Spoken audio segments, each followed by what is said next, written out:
Hello, ladies and gentlemen, and welcome back to the UKLC. We're getting ready to go into our second game of the day. This is Barrage taking on Bulldog. I mean, Hatchie's just got me on such a Bulldog hype train right now. Yeah, I really want to vote for Barrage. I really want to vote for Barrage, especially for Thomas Go, who is 0-19 in UKLC at the moment. But man, Hatchie he looked like something else yesterday, and I'm on the hype train. That's where it ends. Yeah, it feels good to be able to get hyped for Bulldog after such a long time, really. And yeah, I mean, we set a lot of expectations for Bulldog, talking about how they'll likely be a bottom side team, as in bottom centric team with Casper and Poke. And then Hachi came in and really just surprised all of us. Multiple solo kills onto Rifty, who is considered the strongest top laner in the league coming into it. So yeah, all of a sudden it's like, okay, maybe Bulldog won't just be this full, play into Casper Poke lane. Maybe they will be able to actually enable Hatchie occasionally, because honestly, Hatchie, he just propped himself up.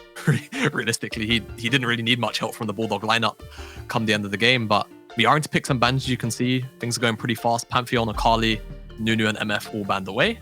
And Kai'Sa also going to join that list. Final ban on that Kai'Sa. There's the Olaf to round it out. Very quick. See what has been left open. Aatrox was there for Hatchie. I don't really think they should be blind picking it, mind you. So the Renekton's open as well, something we have seen. Oriana is up. Syndra is up.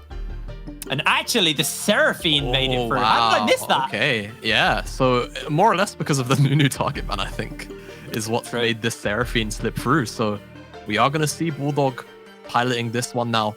Poke, prior to Friday, my research, I was told that Poke was actually a pretty big Enchanter player. So Seraphine, we know, has been seeing a bit of play kind of in mid and support.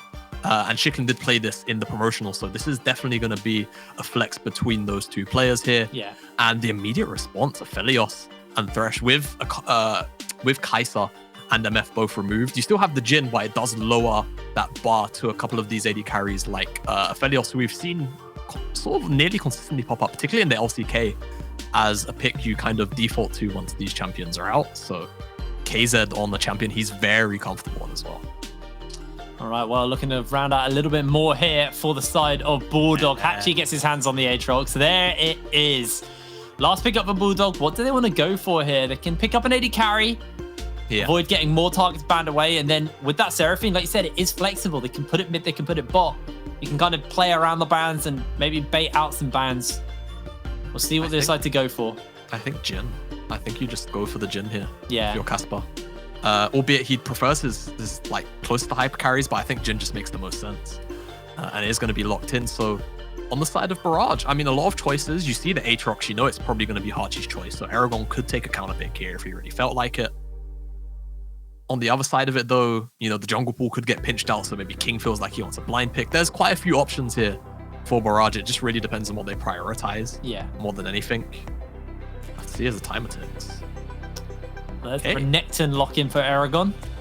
Yeah. Obviously not blind pick with that Aatrox picked up, so he is picking that into this matchup. We'll talk a little bit more about that in a minute. I want to talk about what we expect to see get banned here, because so far we don't really know where this Seraphine's going. But if we're going bot lane, the solo lanes have, the jungle and the mids have been kind of left untouched. From the moment the Maokai has been banned away, obviously that is targeting a support Maokai from Poke.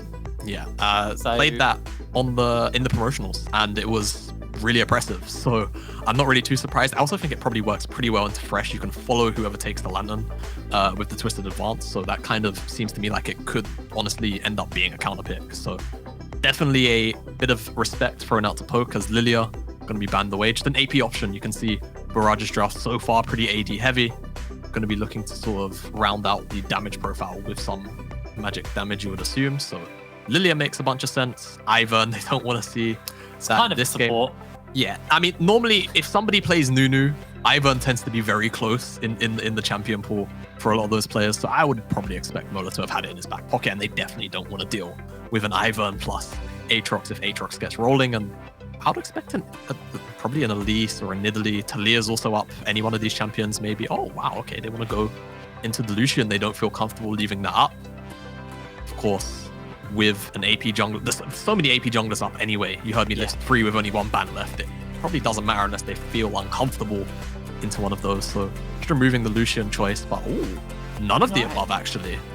Well, you said you wanted to see a bit of AP, picking up the Carthus for the side of Barrage.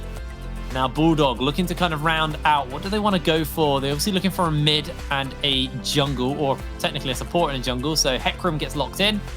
Now we're going to find out where this Seraphine is going.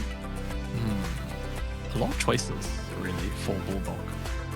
With the Seraphine, I mean, you'd probably want to keep it away from the Thresh lane, but then you're kind of throwing it blind into mid lane, into Thomas Go, who probably has plenty of picks that can abuse this Seraphine. So I have to wait and see. Oh, finally get to see the bird. It's going to be the Anivia, yeah. And Shiklin, he did play this. It was into Syndra, though, which, yeah, it's not the most fun matchup. And speaking of Syndra, it's actually up if Thomas Go wants to play that. He certainly can. The Orianna, the Anivia, so the Syndra, fair few picks were actually pretty decent in the mid lane left open. And it looks like it's actually just going to be the Aurelia. The gauntlet is thrown down by Thomas Go. He wants to be dealing with Shiklin on this Anivia as quick as possible. So let's talk a little bit about what we've got drafted here, Jamada. What do you think both these teams are kind of looking to do? What's the game plan here? So with Bulldog, it's kind of closer to a relatively traditional team fighting composition. You've heard me broken record now. Chokes, really important to defend. When you've got an Anivia, when you've got a Hecarim, when you've got a Seraphine, if you're in position first, if you're in front of the objective and it's the other team that has to come into you, things can get very dicey for the enemy team. However, this time we're actually seeing a composition that has two flankers in it. So this could actually turn into a really interesting dynamic where if Barrage are able to set down some early vision and have places for Thomas Go and Aragon to actually TP to get easier flanking angles, Bulldog could actually get caught quite a few times because realistically, there's not a whole bunch of immediate CC outside of the Seraphine Armor and the Anivia Q. So you could realistically see, you know, Thomas Go, Aragon finding these really amazing flank angles, and Bulldog, they can't really react to it or do much about it. So I think Bulldog really want to take control of a lot of these sort of like tight, geographically tight areas, the chokes. And if you're Bulldog, you might not necessarily, if you're Barrage, you might not necessarily mind giving up position, but you definitely want to set up Irelia and the Renekton for success to try and find backline access. Awesome. Well, getting ready to load into the game between Bulldog and Barrage. I think Barrage have a lot to prove here. And Bulldog, they kind of need to keep the tempo up from day number one, beating Demise in a game where we all thought it was going to be, we just thought it was going to be a Demise game. Question is can they do it? Can they pull out the win? Obviously, deep down, there's a little side of me that is rooting for Thomas Go here. Like I said yesterday, genuinely, he was one of the most impressive players in a bad situation last season. Really so I'd love to see him kind of get a good step up here. And he's got a pretty nice matchup. Once you dodge that Q, you can get on top of the Anivia with the Flawless Duet and honestly melt it. It has such low health. Yeah, Anivia's probably got one of the lowest base healths in the game if I had to take a swing at it. I think it is the lowest, actually. It's like 500. It'll be 506 or something. It'll be up there with champions like Lux and Nami and things like that. But yeah, like you say, if Shiklin misses that stun and Thomas Go's got the freedom to kind of just walk up aggressively and throw down his own stun, if it connects, I mean, Anivia doesn't have the stats to survive those trades very often, so it can be very dangerous. And even if you get into egg form, by that point, Thomas Go will just have his Conqueror stacked up and he'll just be smacking you so hard. So and his passive is and his passive, true. Yeah, I forget about that as well. So yeah, you're gonna melt if you don't find these keys. But we take to the Rift for our second game of the day: Bulldog versus Barrage. Barrage obviously looking for their first win, and Bulldog looking to keep it hot, looking to go 2-0 coming out of week number 2. Yeah, and hey, there we go. Hello. Yeah, Bulldog, it'd be a really big deal for them to go into week 2 with that perfect record. It's a really big morale booster in general. Just being able to know that, hey, we can win games. It's pretty important. And on the side of Barrage, particularly, of course, a lot of emphasis on Thomas Go, particularly having been on Bulldog last split, not being able to pick up a win, losing yesterday, and then playing into your old organization just to now lose to them. It would definitely feel pretty bad. But with enough execution, enough strong execution, Barrage can definitely take this game. They do have the lanes for it. As see junglers both. Well, Mono's kind of chilling in the mid lane. We'll see. Looks like he wants to start on blue buff, so both junglers on blue. Going to be pathing away from each other. And I don't expect much interaction between Hecarim and Karthus. Normally both of them want to farm up, so it would be pretty out of character for either of these champions to sort of butt heads with each other in the early stages of the game. So we should be in for a bit of a quiet one in the opening stages. Poke, throwing out the poke to start us off there. Yeah. Seraphine, sometimes her range can be really deceptive. Even I'm not quite used to it. It's because it goes through the minions and gets extra range. It's like... Yeah, and also you've got like the... I don't even know what to call it. It's like Hellfire. I don't know what it is. The... God. That's color caster, by the way. I need to see more Seraphine gameplay. Yeah. But her range, it can feel a little oppressive. That's the end result. You can see Poke and Casper just level 2. Just gonna force Kaizen and KDO away a little.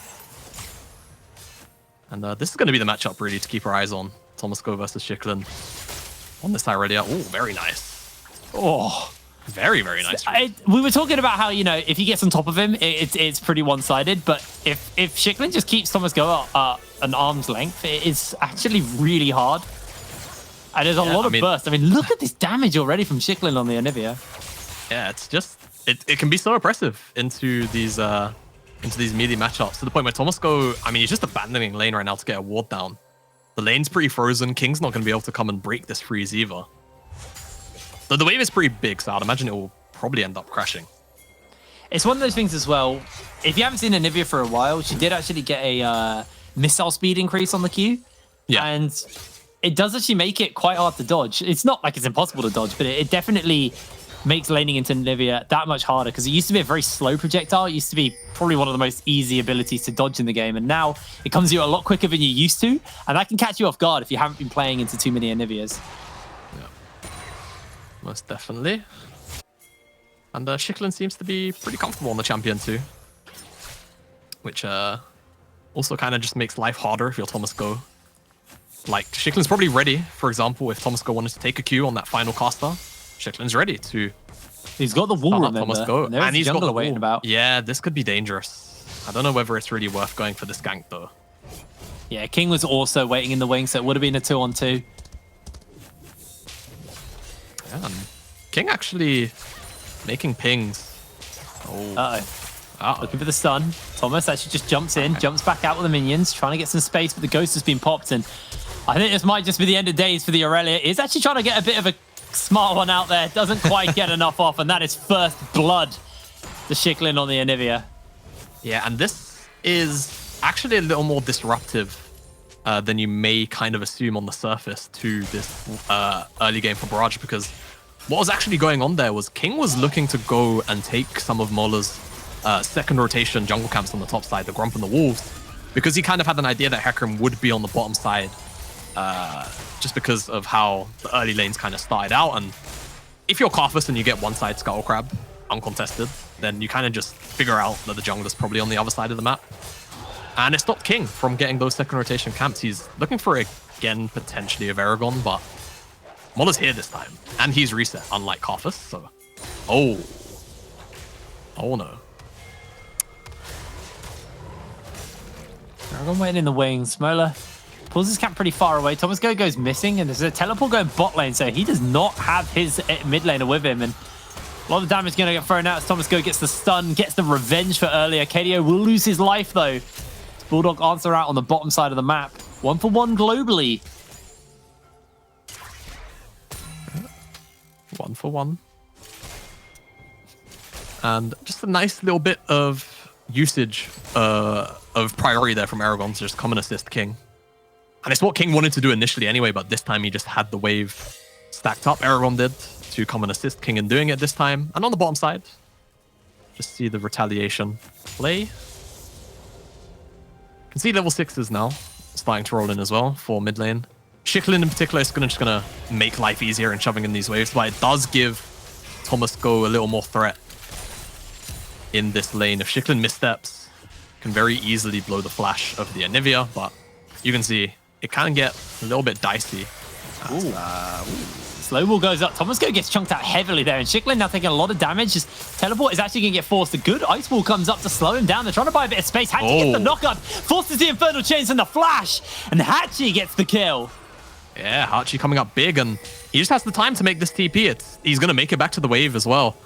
Very nice teleport usage from Hatchie, and a nice Infernal Chains connecting into the flash, Darkin Blade, to secure that kill onto King. And we're just talking about the level 6 can make things a little bit awkward for Tomasko. It does, of course, in that same breath, mean he can find some all-ins, but when the wave is stacked like this and not really respecting the fact Hatchie can show up, it's not really going to be positive. Shicklin doesn't even lose his egg on the back end of this fight at all. It's just King dropping and even blowing his flash.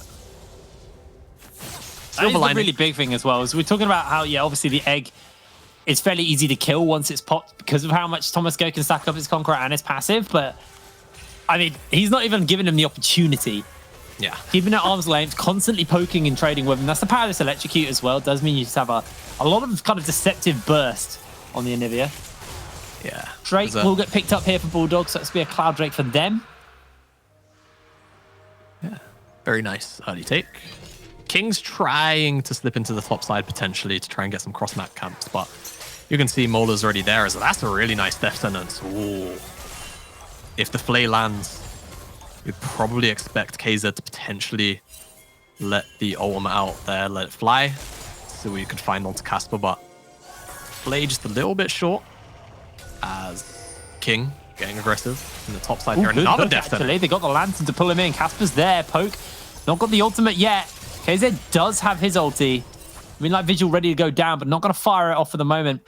Yeah. Aragon and Hatchie just going for a bit of a trade there. Hatchie going to get the better end of that as the sweet spot connects in the Darkened Blade. Oh, very nice trade back. Oh, Aragon almost did a good trade, and then suddenly it's very back and forth here. Hatchie does still have that World Ender. He's going to pop it. Aragon's going to pop the Dominus as well, and Hatchie now has to jump away with the Umbral Dash to make sure that he doesn't get caught up. Rift Herald will get reset. Rift Herald reset, yeah, that's the important thing, I feel, for Bulldog. They probably didn't even really have much of an inkling that was going on, but the fact that the trade happens on the top side means that King has to respond. It does slow down that attempt. King now retreating back to his jungle camps, and Mola probably pretty happy with that. Means he can just path all the way down to his bottom side. Pretty much uninterrupted. As despite the early lane woes for Tomasko, he's actually up in CS. Sacrificing health and his life at one point to get farm. Yeah, I mean, you could, there's other side, you could just say, how is Shickling not CSing them? I look at things from a positive standpoint, Shimada, that's why. The glass half full, half empty. Oh, this could be something. No. Okay. No, it's not. Thomas obviously now going to be able to stay fairly healthy for the fact he's got the Vamp Scepter. So we'll get poked out a little bit by Shicklin, but can then just heal back up. It's constantly queuing for you. King is going to look to pick up the Rift Herald for his team. And there's no one really on the right side of the map for Bulldog. Hatchie is pretty shoved by Aragon. Has obviously got a health advantage, but with the fact that mid has roamed over, this will just be a Rift Herald pickup for the side of Barrage. Questions to me is where are they going to use it? What are they going to do with that? Yeah, I mean, so we've kind of spoken a lot about this top side of the map. I'm going to have to pause probably. Oh, do look for the stun. The ultimate does come out. The Vanguard's edge is there. Shicklin caught out by the hook. Poke makes his way forward. Has the surround sound shield to keep him alive. Where's that cheeky deep beat drop? Deep dop. Deep dop. I turned into a robot there. Shicklin does lose egg. Yeah. Do we get beat boop too? He got beat booped and bye-bye egg. Yeah, but that was actually a very unfortunate interaction. The fact that KDO's hook is what sort of brings Shicklin over that lethal threshold into egg, it actually broke the death sentence as KZ It's going really hard here. Mola just going to charge in. Actually, gets all the damage back. Here comes Casper with the ultimate. The curtain has been called, but the lantern will light the way to safety, and KZ gets out. Hatchie's popped the World Ender on the top side as Aragon going to trade pretty confidently with him there. No summoner spells burnt by KZ. It's one thing to keep in mind is this will just be the tower going down. There is no teleports to be able to defend. With that Rift Herald, I don't think anyone's going to be able to make it in time. Yeah, and this is a pretty feels-good thing for Barrage, because when they make that 3-man play mid, it's likely because they want to drop Herald in that mid lane on the back of that play. And with that small interaction, the death sentence just being broken by the fact that it's what takes Chicklin into egg, it means he obviously gets to survive because he's not dragged back in to the members of Barrage. So being able to at least drop it on the top side, get all those plays onto the Karthus, onto the Renekton, definitely not complaining. But with Anivia in the game, she's one of those champions where she can kind of warp the entire game state, kind of like Victor, where just by existing, mid-tier 1's value kind of rises a lot. So hopefully, if you're rooting for Barrage, they are able to eventually crack that mid-tier 1 tower, because it can really open up the game when you're versus champions of such high levels of wave clear. Yeah. Some might say obnoxious levels of wave clear. Poke gets a good slow off onto KZ and KDO. Mola, ultimate not quite available yet. KDO will spot him out on top of that ward, and I don't think Mola's looking at the map because he did not see that ward go down. He's just chilling. Yeah, he was in the bush when it got put down. He was definitely looking mid lane to see what was going on there with Thomas and Chicklin. Dragon's going to spawn up, and Barrage are the first team on to the river. Yeah. Chicklin's going to try and clear out this mid wave, get that shoved so he can move over himself.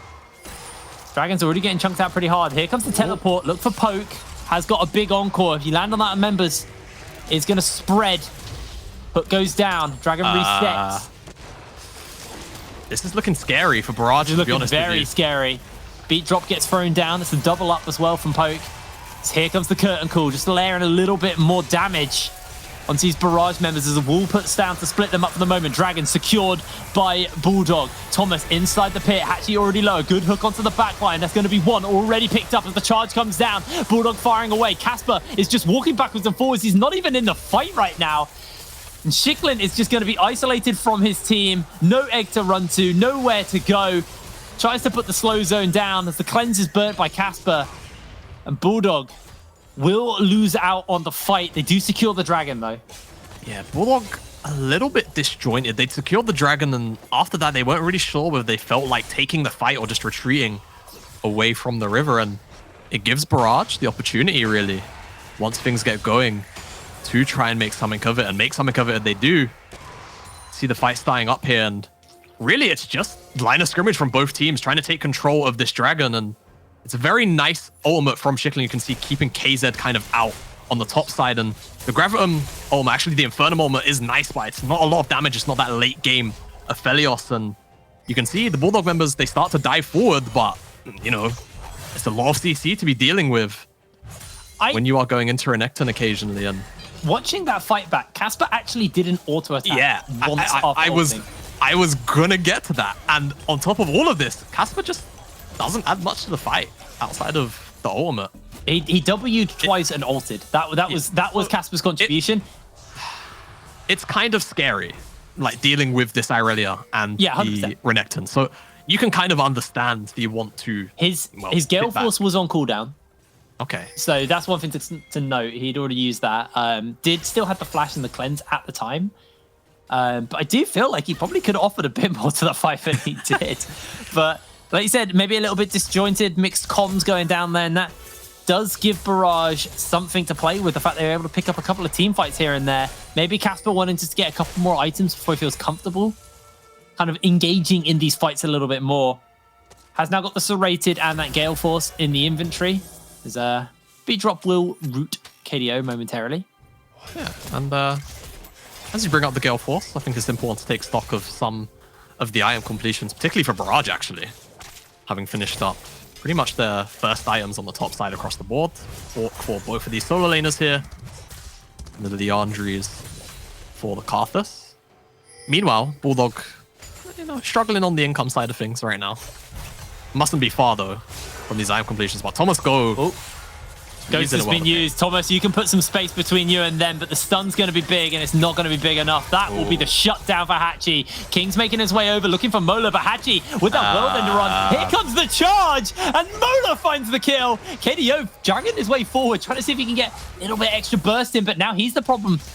could get himself caught out as Casper getting 1v1 by KZ. KZ just with the Q on, firing away, now into sniper form. A lot more damage He's got to work Moonlight. with. Casper Gale Forces away from the Moonlight Vigil. Woo. Yeah, I'm not sure what King was doing. From the perspective of Thomas Go, though, I believe used one of his Qs on a minion to try and escape, but it didn't quite execute the creep, so he didn't get the reset. So even though he landed the nice double stun and the double ultimate, he's not able to dash around and heal back up in that little skirmish to buy time for King to make it there. But I mean, once King made it there, Thomas Go's already dead, so he should definitely just back up. No. That's good though. In the mid lane, they take that tower. You were talking about the likes of an Anivia. Yeah. Taking Taking that mid tower is really big. Now, Anivia was in the top lane, dealing with a wave up there, so wasn't able to clear through this wave in the mid side. And ultimately, it's going to be pretty costly. Yeah, and you can already kind of see how the map feels with this mid-tier 1 down, particularly with of the top tier 2 down as well. You know, Barrage are going to have a lot of freedom to just kind of walk in to this top side jungle of Bulldogs and make their life harder when it comes to ever wanting to try and secure some vision here. Particularly once the Baron spawns up, that side of the map is going to be pretty daunting to walk into. Yeah, absolutely. Now, wave getting shoved in here in the mid lane. KZ got the I kill you combo of his guns right now. Does switch off. I mean, this is still a pretty I will kill you combo. Yeah, this is a pretty rough one as well. Not as bad as the 1v1 guns, I call them. No. Did you ever learn the Felios gun names? Just out of curiosity before we get to this dragon. I did at some point. I've forgotten most of them by now. He kind of got written off as the beat drop goes down. Cheeky little high note. Schicklin dodges that hook by a flipping miracle, if anything. The curtain's been called and Aragon popping ultimate, trying to find that last 4 shot. Not going to get it. The Raccoon's coming down. Schicklin's going very, very low. Still has egg to work with. Is going to be a fine pick up though onto Thomas Go. Hatchie in the middle of the fight. Now gets himself one. The charge through absolutely everybody. And the double kill for Hatchie. He's just cashing in on more as the double kill's picked up on Mola. And King is sent packing. One more knock up. It's a triple kill for the Aatrox. Frontline divers of Bulldog going off there. And when we came into this game, we spoke about how Barrage most likely wanted to play out these team fights, right? They wanted to give Aragon and Thomas Go some flanking opportunities because realistically, walking into this Bulldog composition, it's a hard task. And we saw right here why it is a hard task. Walking through a choke versus Anivia. We'll get the replay here just to sort of emphasize this point. Schicklin, skin of his teeth, really not getting death sentence there, but this full frontal approach from Barrage, from Aragon and Thomas Go, it's just not really going to be able to work. When, I mean, what a nice ultimate too from Seraphine. Just locked up everybody in the charm, and Hachi then gets a pretty nice, he's doing what Aragon and Thomas Go should be doing. A nice teleport flank. Pretty much complete freedom into the backline. Very nice follow-up from Mola as well, the Onslaught of Shadows, but it's just, I don't want to necessarily say a lack of understanding, but it's just a very poor approach to that team fight from Thomas Go and Aragon. They really have to try and find backline access. They can't approach from the front into the likes of a Seraphine, into the likes of a Anivia, especially not in a choke like that. It's just going to be too difficult, and the cost is Hitbrain. Bulldog are now 1 dragon away from securing the soul. Yeah, and Ocean Soul as well means Hatchie and Mola are going to be really hard to work with on that front line. Is the Luden's pick up for Schicklin on the Anivia? Obviously going for a little bit more burst. You do see the Leandri's build as well. The sustained burn. Yeah. I'd spoken a lot with our other resident Anivia player, Chimera, over the preseason. Of course, he was very excited about all of the changes she got. And I don't think Luden's was ever something that was picked up on too much. I feel like it was normally always the Leandri's, even with this newer iteration of Anivia. But she is still very burst heavy, so either way, it's still... Oh! Hey, this is sneaky. They don't even really know. It went over the wall. They don't know. Mother's just gone back. That's it. That's just Baron for Barrage. Yeah, really nice little sneaky pickup there from them. Lantern as well, and it's too little, it's too late.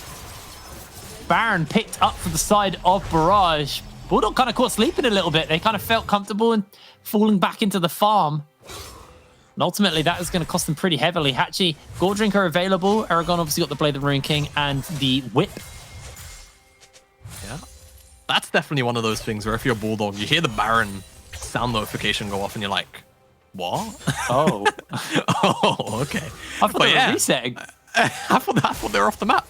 But yeah, very nice read by Barrage, honestly. Bulldog just a little bit too comfortable with what little vision they did have in the river.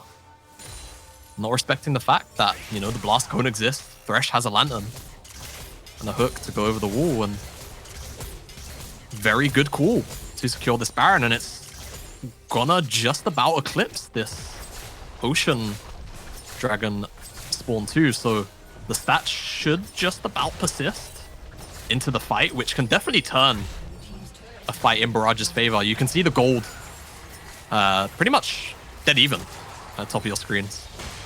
Only really 100 in it, and looking across the scoreboard here, you can see Caspar very characteristically up in gold on his opponent. Other than that, though, there's not too many big gaps in gold. KDO finding himself with a little bit of a lead over his counterpart, but it's not, you know, it's not game-changing all of the time. We're talking about gold between supports, but very even game now of that Baron, which means Bulldog aren't really able to pressure the map as much as they'd probably like to here.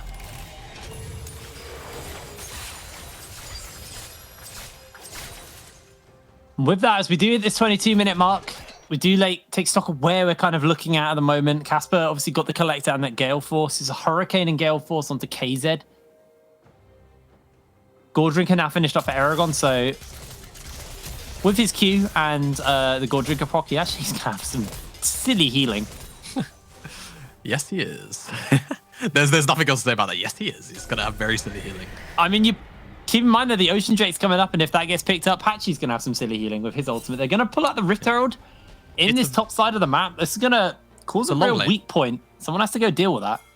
It's a long lane, though, so it's not the worst thing in the world.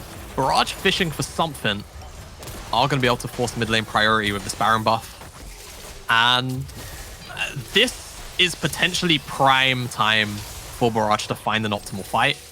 KZ with 2 items as well. Descendants goes wide. Aragon's actually popped the Dominus. They're looking for the fight. Here's the curtain call. Watch for the encore from Poke. Hasn't been able to throw it down yet. The wall actually slightly hindering Bulldog on the advancement into this river. Wave's now going to start to get pushed in by Casper. First on it. Riftel's going to get his charge off in the top lane as well. They do find a hook onto Mola, but no real follow-up as the snare's not going to connect in KZ. Just trying to fire away. Hatchie's playing Annoyance. There's the encore onto 4. Huge. Health bars are going low on both sides as the charge comes in from Mola. He's going to be able to take out 2 for the team as KDO flashes over the wall. The Requiem will rain down and Barrage lose a couple of members. I don't actually see who got the Dragons. The Moonlight Vigil looks to spread out. Dragon was secured by Bulldog. They've got the Ocean healing. Sure, they lost the fight, but they can be happy with that and walk away. Baron timed out as well.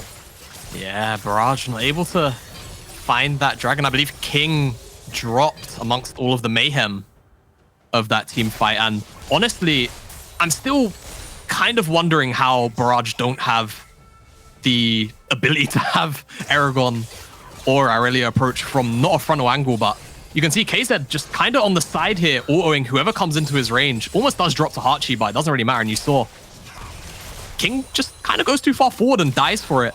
And with that jungler dead, it just means, hey, Mola's able to pretty much pick up the Dragon for free. And again, I think it's just another small misplay, an incorrect approach to this team fight. You have river priority, you can send Aragon or Thomas Ghost, you know, either into your own jungle or into the bottom side of Bulldogs. Let Bulldog commit into you, and then you have your angle. It stops Poke from landing. You saw those massive 3, 4, 5-man encores into a bunch of CC. And again, the cost, another Dragon. This time, though, even bigger, the Ocean Soul. It's going to make life a lot harder to cut through these health bars, especially with the utility that Poke provides with the healing, the Moonstone in inventory as well. Aatrox healing, it's a lot. It's a lot to deal with. And you start to worry a bit as things progress. It's going to take another one of those Miracle Barons to sort of make this Ocean Soul at least feel null and void.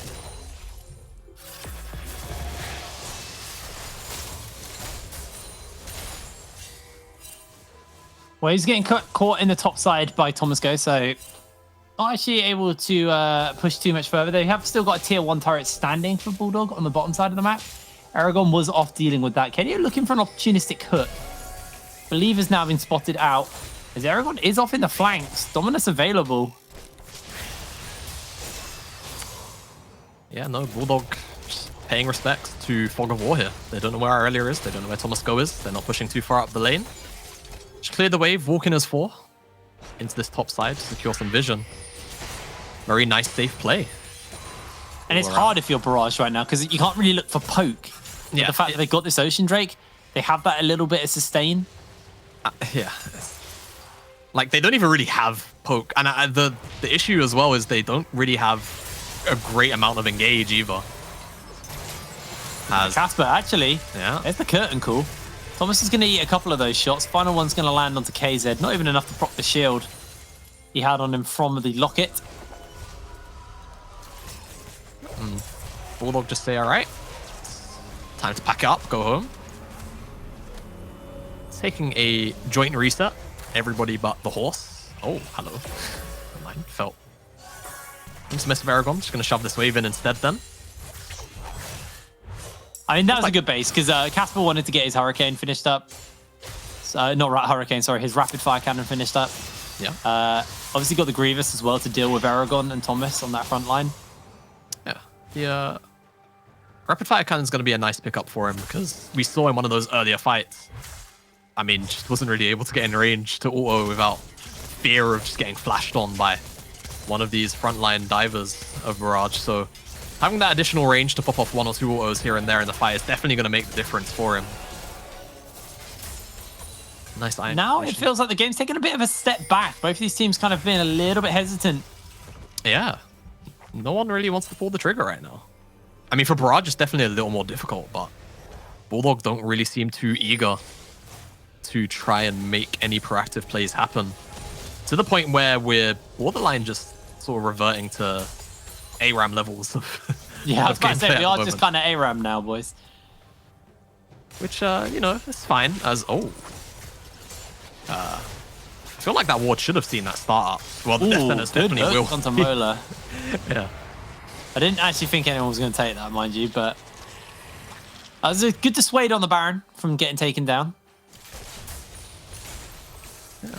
At this point, I feel like we're just going to get a huge fire Elder. I don't think there's really enough time to see anything happen at this Baron buff. As we're only 1 minute away now from that Elder Dragon spawning, so it's where our eyes will likely be. Aragon's going to shove out this top lane in preparation for that wave. Still not taking this tier 1 bot side. Shicklin's going to make his way over. Probably expect to see this get taken out now. Standing gold. Standing gold. Ah, there's no mini wave. So. It also opens up this side of the map so they can shove it further away. And considering that's the closest one to the dragon, having a safe place to retreat to is actually fairly big. But Lantern's going to get used onto KZ, and he's going to be able to get out of that one. One last 4th shot lands into King. As Shicklin does have the wall onto KDO, but Flawless Duet is enough to send them both packing.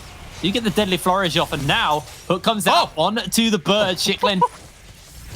Gale Force kind of baited a little bit there. Yeah, I mean, actually, it's a big cooldown to blow. Casper's not going to have Gale Force for this fight.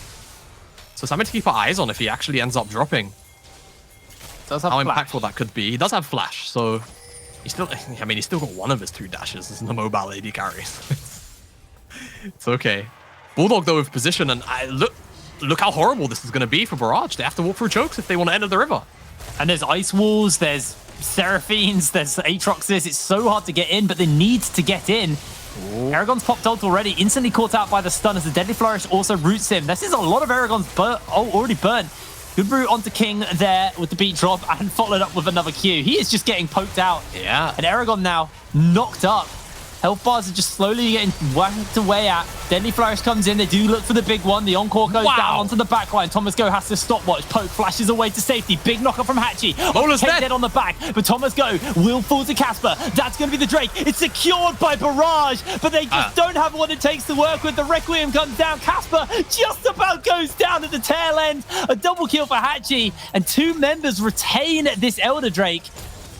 Hatchie, can he maybe take it off KDO? Can he take it off KZ? Probably not.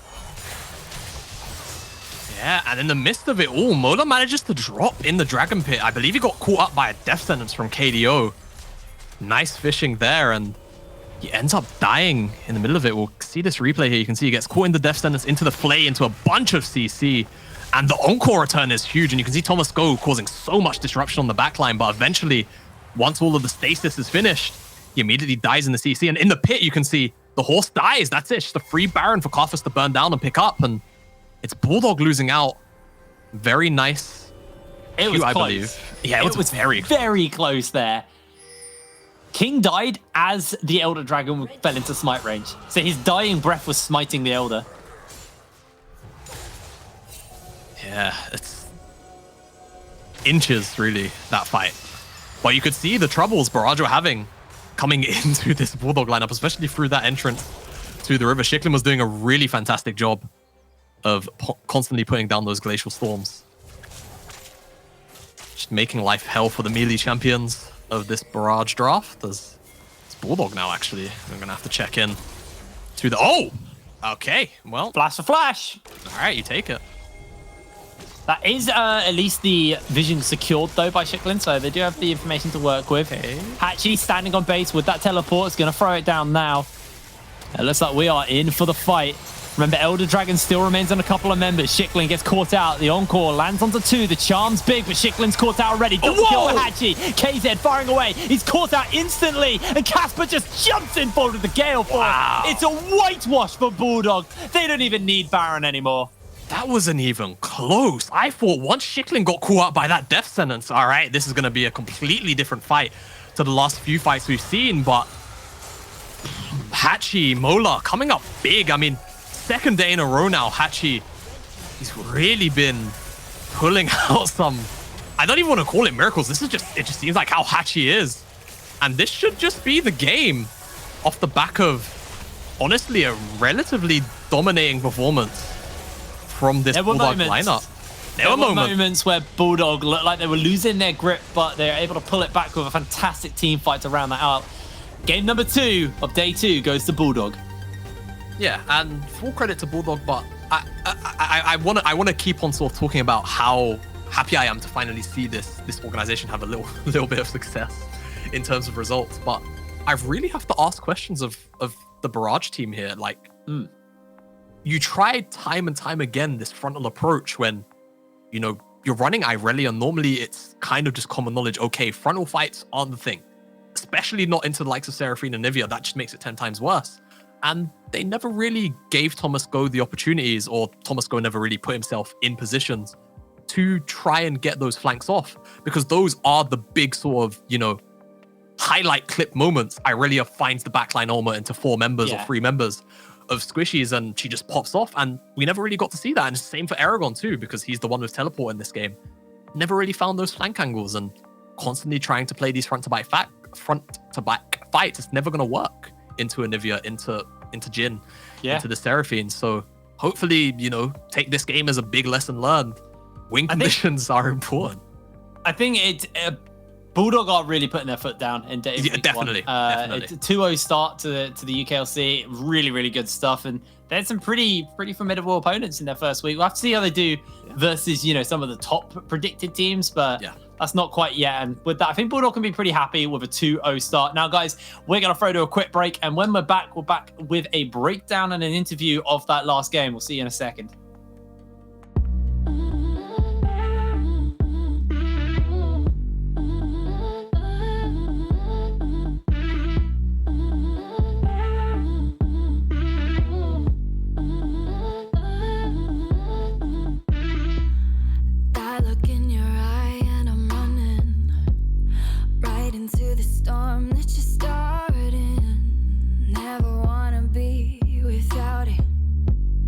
Electricity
right. In the twilight before the dark hour, and this time I better get it right. 'Cause maybe we're all passengers on the inside. I had something nice to say. I'm thinking of that blood you are. I never wandered far. I never set my standards too low.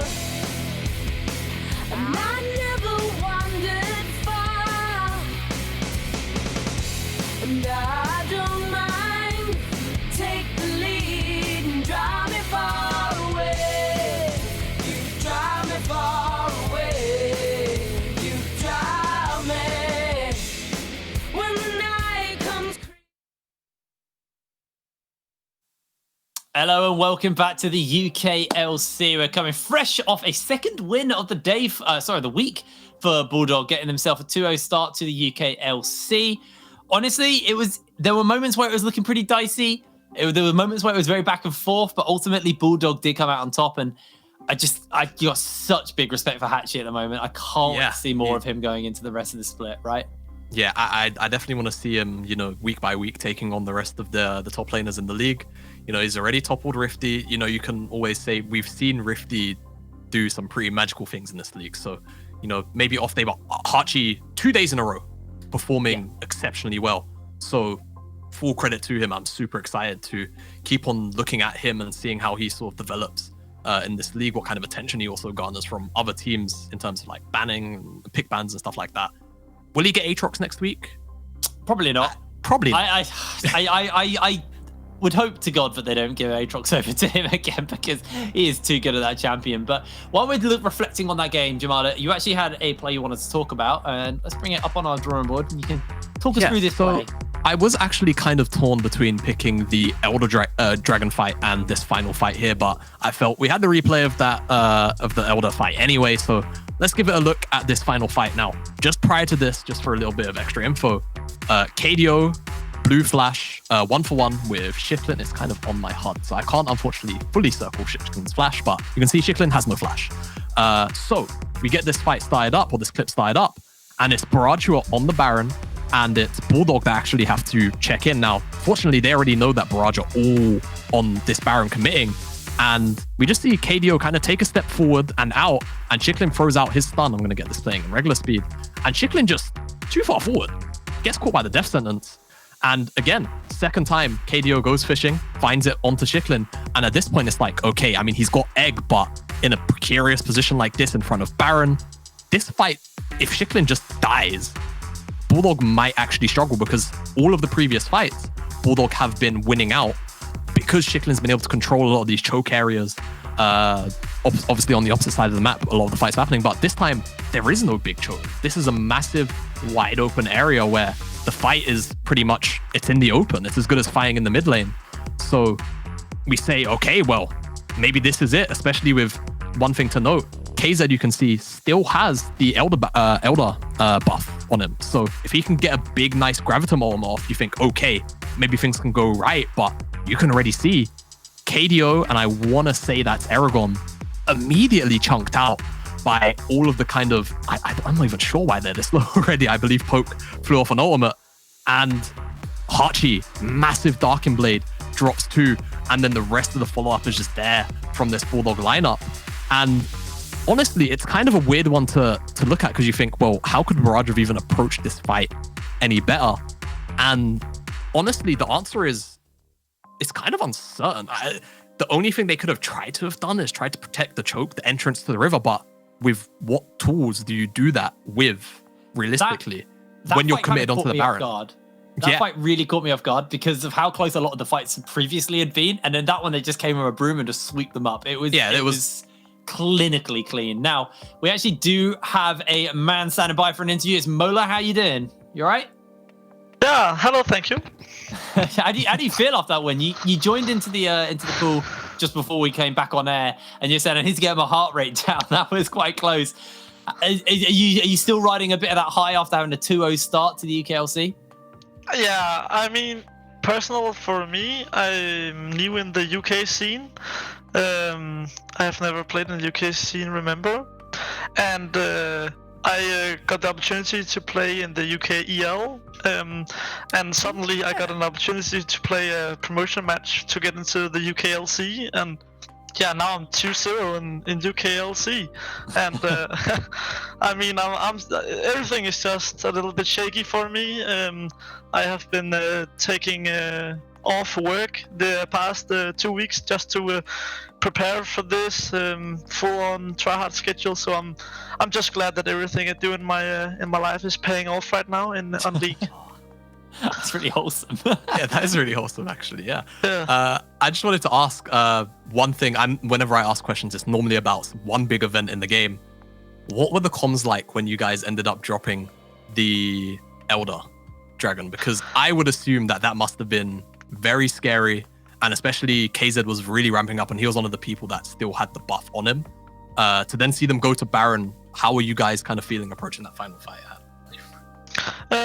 I mean, we were actually pretty chill after we lost Elder Drake, because we again last time we had our thinking processes. If we get the Ocean Soul, we will just win the game. And we kinda didn't care that we lost the Elder Drake because we still felt stronger. So we just said that if we like our draft is so good. Thank you to Shiglin for doing the draft again. And like our draft is just like if we get first on the objective, they cannot go into us. They have no engage, and they should never ever be allowed to go into our draft comp. So we were pretty confident that we could still take it. We had a clear game plan that I should just go for the Aphelios, and then our lovely Casper could just kill Aphelios with the one auto attack. And yeah, that kind of happened, and I don't think that we even realized that we kind of won, because that fight was so clean, and we just like, we just won. Yeah, I mean, it, honestly, like I said just before we came into the interview, it did catch me off guard how clean it was. That final fight, the execution was there, and you guys, you found your win. Is it hard knowing that you're like the only team at the moment who are running without a coach, or are you guys just kind of comfortable in Shiklin's drafting, but it's not really, it doesn't feel like it's affecting you as much at the moment?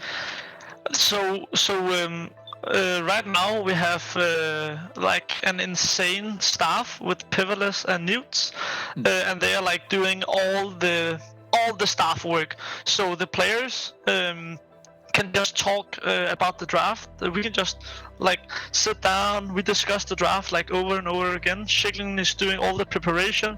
He's talking with a lot of coaches. I wouldn't say random coaches, but he's talking with a lot of coaches he knows personal, and then he comes back to us and be like, yo guys, I have these two drafts, like how do you guys feel?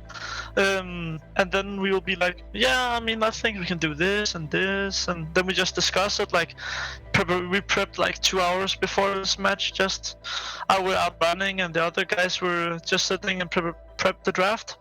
So like we're pretty comfortable in our drafts. Like, awesome. If we didn't get this draft, we had another draft in our back pocket. So we're super comfortable in our drafts because it sounds like you guys are pretty prepared and you're kind of ready to go. So I mean, congratulations on a 2-0 start to the season. Thank you very much.